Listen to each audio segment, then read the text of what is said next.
Welcome back to Smoky Ribs. I'm Russ Jones. It is a cold day in South Mississippi.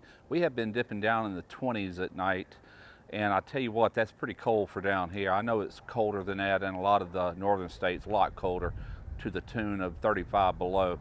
But it is a sunny day. This is one of my small windows of opportunity here to do a video, so I'm taking advantage of it. And we're going to be doing a steak today, and I'm going to be introducing the new steak bed by the Oyster Bed Company, and I'm going to show you how you can actually cook a steak on this plate. And it's not just for steak, it's for other things as well. Really anything that you can do over a fire, you can use these steak beds for. I'll get into that a little later on. The first thing we're going to do is go back inside where it's nice and toasty and do a compound butter. I'm going to be making a homemade butter and turning that into a compound butter, which will be used as a finishing butter for these steaks. Before I get started, I would like to tell Russ Ham, he is the creator for Smokes A Rollin', and I would like to tell him that my thoughts and prayers is with him. Anybody that's in the YouTube community and barbecue circle knows Russ, and I'm not going to get into his business over YouTube and tell you what's going on, but I will say that he's having surgery on the 5th, and I just want to give my prayers and thoughts, best wishes to you, Russ, and I know you're going to do good and come out a trooper like you always do. Russ hadn't really filmed a lot of YouTube videos in the last few years because he became a truck driver, and but still a lot of people know exactly who he is, and I would encourage all of you to do the exact same. Give Russ all your prayers that you can. He can use it right now. All right, we're going to go ahead and get started with this video right after this.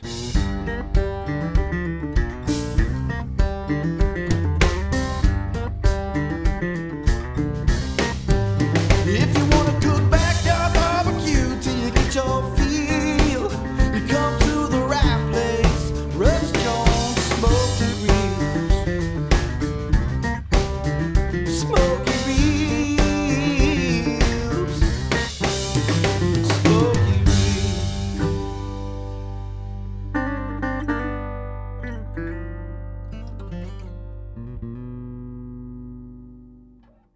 We're going to start this video by making a compound butter. We're going to start over here at the stand mixer using 6 cups of heavy whipping cream. There's 2 cups, 4 cups, and this makes 6 cups. I'm going to insert the whisk onto my mixer, lock it in place.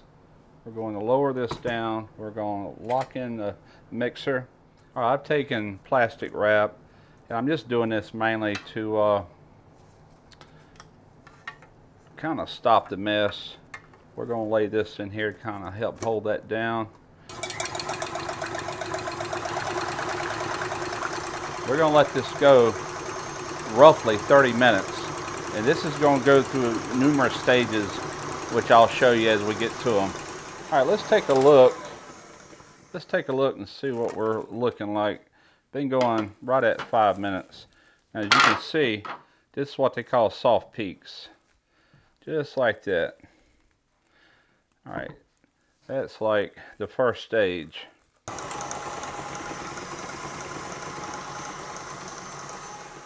turn her off. Let's take a look. Now this stage, as you can see, is kind of like Cool Whip, more of a whipped cream. All right, we're not done yet.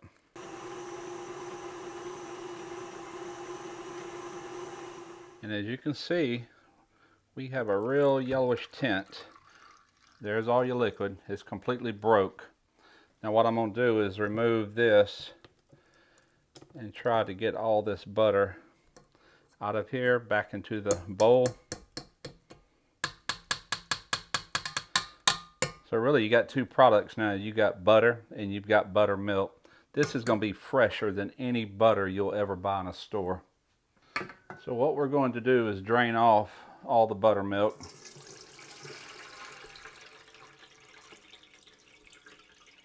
To where all we have left is the butter. I'm going to get some gloves on, and I'm going to basically press all the buttermilk out of this and form it into a ball. Be right back. So like I said, I'm just pressing this out, getting rid of as much buttermilk as I can. The more buttermilk you can remove from this butter, the longer the butter will last. All right, now we're moving to the sink. The water does two things. It rinses off the buttermilk, plus it stops your hands from melting the butter. All right, so here is our ball of butter. Now, off camera, I thought I had my cameras on, but I didn't. I used a Jacobson. This is a cherrywood smoked salt, and you can see some of it in here. I added about a half a teaspoon on that. You can do that to your own taste. Now, if you want to use this as a salt-free butter, you can certainly do that just to cook with, but like I said, we're turning this into a compound butter. All right, I like a little rosemary flavor like on beef, so I'm not going real heavy with that. I do not like a strong presence of it, just some. And we're going to cut this up fine. All right, I'm saying that's enough rosemary. I'm just going to chop this up very fine. Sprinkle our rosemary on top. And here is a fresh parsley. We actually raised this right outside the front door there. Had some rosemary, but it all died. So I'm just going to pull the leaves off this and give this a good chop as well. Fresh parsley right out of the ground is so fragrant. It's going to be really good in this butter. I wish I had fresh garlic. That would be my choice to put in this homemade butter, but I don't have any. I thought I did, but I'm out, so I will be using just a little bit of granulated garlic. All right, now on with some parsley. All right, now in addition to the garlic, which I'm going to put on top right now,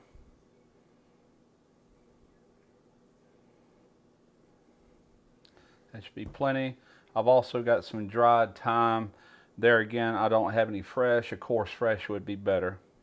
You never want to go as heavy with a dry herb as you do a fresh herb because it's more concentrated, more condensed, and more powerful in flavor.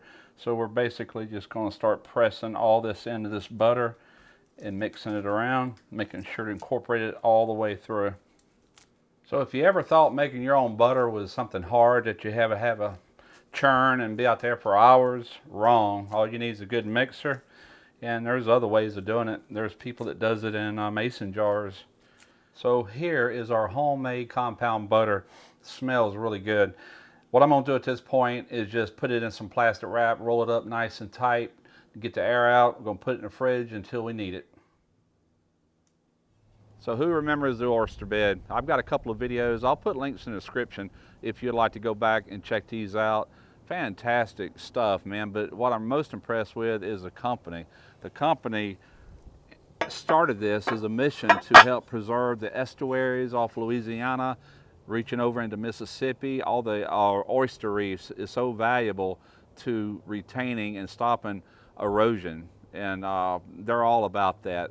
They make sure through this that oyster shells return back to the estuaries to keep all the reefs living and keep a good supply of oysters going on for many, many generations to come. Now let me show you the steak bed. This is a steak bed. You can cook your steak directly on this, which I'm going to be doing today, for a perfect sear on both sides. As you notice, it's got a little channel here that will collect all the au jus, and I'm going to be using a finishing butter that will also puddle up in here that you can turn around and dip your steak into, or Texas toast, French bread, whatever the case may be. So we're going to be using this momentarily, and we're going to see how she does.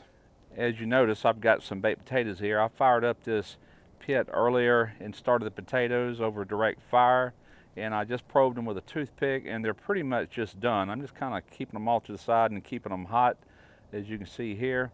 And once these coals die down, I'm going to reinforce that with some charcoal briquettes to kind of give us more of a uniform heat, and from there we'll do the steaks. All right, I have 2 ribeye steaks that I've already seasoned with coarse black pepper that I ground myself.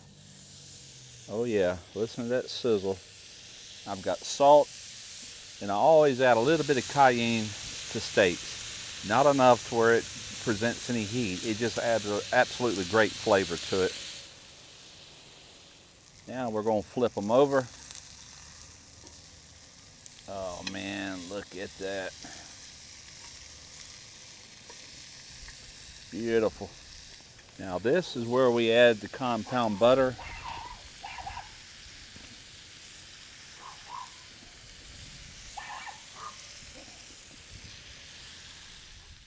I do believe we are done, and you talk about something smelling good. Oh my goodness. I'm gonna bring these in the house and we're gonna plate them up. This steak smells incredible. I cannot wait to dive in. I tell you what, when I brought this in, it continued to sizzle for at least 2 minutes. And this is still piping hot. And that's the beauty of it. It will keep this steak nice and warm even through the resting period. A lot of times you'll take a steak and it will get really cold on you before you ever bite into it because of having to let it rest for a good 5 minutes or so.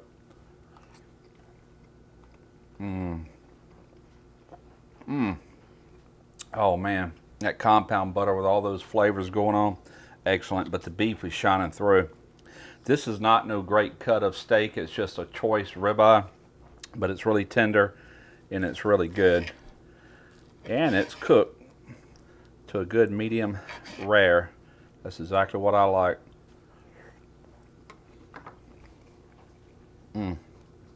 So good.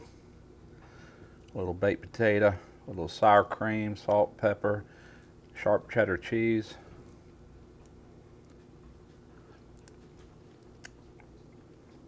Finish it off with a little Texas toast.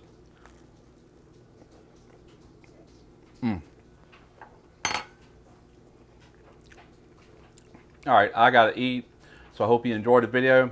Thank you, Oyster Bed Company, for sending out the steak beds. I'll be using these a lot. These can be used for a lot more than just steak. As you've seen, you can actually cook on them.